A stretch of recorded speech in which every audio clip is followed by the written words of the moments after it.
Way up in the remote wilderness of northwestern British Columbia, there's this massive ice-covered mountain. And at first glance, it looks totally serene, ancient, permanent. But here's the thing. Under that frozen crown lies a story of just unimaginable violence. It's a history of creation and destruction that has shaped not just the land, but the people who have called this place home for thousands of years. This is the story of Mount Edziza, a true sleeping giant. So to really get a handle on Edziza, let's start with a crazy question. What if a mountain was so powerful that it literally blew its own top off, losing a colossal chunk of its height in what had to have been an eruption of just epic proportions? Well, that's not some hypothetical scenario. It's the main event in the life of this sleeping giant. And wow, this really puts the sheer scale of that event into perspective. Geologists figure that before its summit just collapsed, Mount Edziza stood almost 3,400 meters tall, a classic pointy-topped stratovolcano. Today, it's 2,786 meters. More than 600 meters of the mountain just vanished, leaving behind the flat, crater-filled summit we see today. That is like a 200-story skyscraper being vaporized right off the top. All right, so let's get our bearings. This is Mount Edziza. It's the absolute centerpiece of this huge volcanic complex. And it's not just one peak. It's the high point of a whole sprawling landscape of shield volcanoes, lava domes, and cinder cones, all covering this massive, isolated area called the Big Raven Plateau. Long before any geologists showed up with their maps, this place already had a name and a deep, deep significance. To the Tahltan people on whose traditional territory it stands, it's known as Ten Zetle. And the name translates simply and perfectly to Ice Mountain, which is a pretty great description for a peak that's covered in glaciers all year round. Okay, so first up, let's take a look at the mountain as it stands today, because this is really where the central tension of its story lies. This contrast between the calm, icy exterior and the incredible volcanic power that's still just dormant within. So if you were to look at the mountain right now, what would you see? Well, for starters, a massive 70-square-kilometer ice cap. And the summit isn't really a peak at all, but a huge 2-kilometer-wide crater that's now completely filled with ice. All around its base, you've got dozens of smaller, younger cinder cones and these vast lava fields, all just screaming evidence of its volcanic nature. This whole system is part of a huge volcanic belt called the Northern Cordilleran Volcanic Province, which is basically a chain of volcanoes stretching all the way from northern BC into the Yukon and even Alaska. Okay, now for the really cool part. Let's peel back all that ice and travel way back in time. The story of how Edziza was built is like this multi-act drama that played out over 1 million years. This slow, patient process of building up, which all led to that one cataclysmic act of self-destruction. And what's so wild is that the story doesn't even start with the mountain itself. Nope. It goes back 20 million years ago, when the tectonic plates out west began to stretch and rift apart. That's what created the conditions for magma to finally reach the surface. It wasn't until about 1.1 million years ago that Edziza's story really kicks off, with its main cone being built around 900,000 years ago. And it hasn't stopped. The most recent eruptions are actually younger than the last ice age. So geologists have pieced this all together, and they've broken it down into 6 distinct stages, or formations. Think of them like chapters in a book. It started with the pyramid formation laying the foundation. Then the ice peak formation built a sort of preliminary volcano.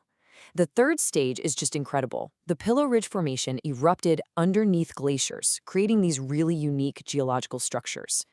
Then came the main event, the Edziza Formation, which built up that massive central cone that would later blow itself apart. After that, the Kikiti Formation unleashed these enormous lava flows. And finally, the Big Raven Formation gave us the landscape we see today, with all its fresh-looking cinder cones and lava fields. Let's go back to that summit crater for a second, because it's not just some big hole in the ground. It's a scar. And exposed in the crater walls, geologists have found evidence of at least 4 distinct, massive lava lakes that once bubbled and churned inside the volcano's peak. I mean, can you just picture the immense and sustained heat and power that was contained inside that mountain before it finally let loose? But for all its geological craziness, the story of Mount Edziza just isn't complete without the people. Because this remote volcano wasn't just some feature on the landscape. For thousands of years, its very rock was a vital resource, a quarry, and the heart of a trade network that spanned the continent. And the key to that whole human story, it's all about this one special kind of rock, obsidian. See, when certain types of lava cool down almost instantly, they don't form crystals. Instead, they form this jet-black volcanic glass. And when you fracture it, it breaks in this really special way, creating edges that are literally sharper than a modern surgical scalpel. For Stone Age cultures, this was the ultimate high-tech material for making tools and weapons. And really, who better to explain this than the Tahltan people themselves? This quote from Chad Normanday, the president of the Tahltan Central Government, just captures it perfectly. Edziza wasn't just a source of rock. It was sacred. The obsidian it provided was the very foundation of their economy and their security, and it allowed their culture to thrive for millennia. Okay, so how far did this obsidian travel? Get ready for this number, because it is just staggering. Archaeologists have found tools made from Edziza's unique obsidian across an area of 2.2 million square kilometers. That is an area larger than Alaska and Texas combined, all serviced by a trade network that was centered on this one remote mountain. And this really helps you visualize just how massive that network was. I mean, artifacts from this single volcanic complex have turned up as far away as Alaska, all across the Yukon, deep into Alberta, and up and down the Pacific coast. The timeline is just as wild. The oldest artifacts date back 10,000 years. That means people were traveling to this remote mountain to get its precious obsidian almost as soon as the massive continental ice sheets had melted away. All right, so all of that brings us right back to today.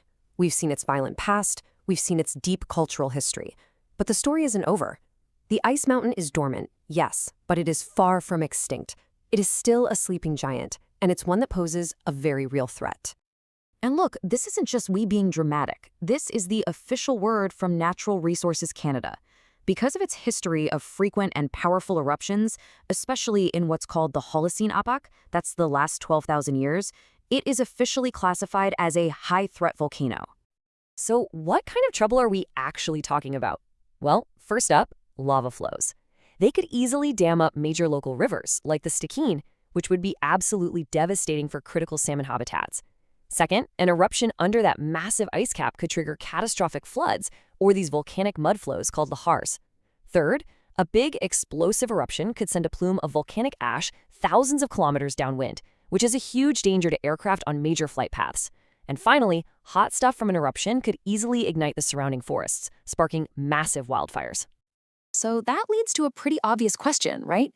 Given that it's a high-threat volcano and the consequences of an eruption could be so severe, you'd assume that Mount Edziza is one of the most closely watched volcanoes in the country, right? And the answer, which is kind of shocking, is no. The Geological Survey of Canada admits that Edziza, like most of Canada's volcanoes, isn't monitored nearly closely enough.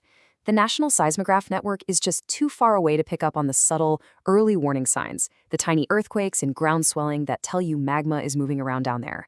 The system we have now might only detect an eruption once it's already started. Okay, so we've covered a ton of ground here. Geology, human history, modern-day risk. Let's boil it all down. What are the key things you should take away from the story of this incredible mountain? First off, Mount Edziza is all about contrast, a beautiful, serene ice mountain with an unbelievably violent past. Second, it's a geological masterpiece, built layer by layer over 1 million years. Third, for at least 10,000 years, it's been a sacred and vital cultural center for the Tahltan Nation, fueling a continent-wide trade network with its obsidian. And finally, it's a high-threat, sleeping giant that, for now, is slumbering pretty much unwatched.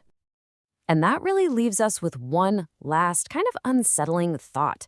The story of Mount Edziza reveals this vast, powerful force that's hidden right beneath a landscape we see as peaceful and permanent. It really makes you wonder, how many other sleeping giants like this are out there, hiding in plain sight, just waiting for us to understand their incredible stories and what they might do next? Hey, if you thought this deep dive into the heart of a Canadian volcano was as cool as I did, do me a favor and hit that like button. And make sure you subscribe to Daily Wonders. We've got so many more sleeping giants and hidden stories to uncover, and trust me, you won't want to miss what we explore next. Thanks for watching.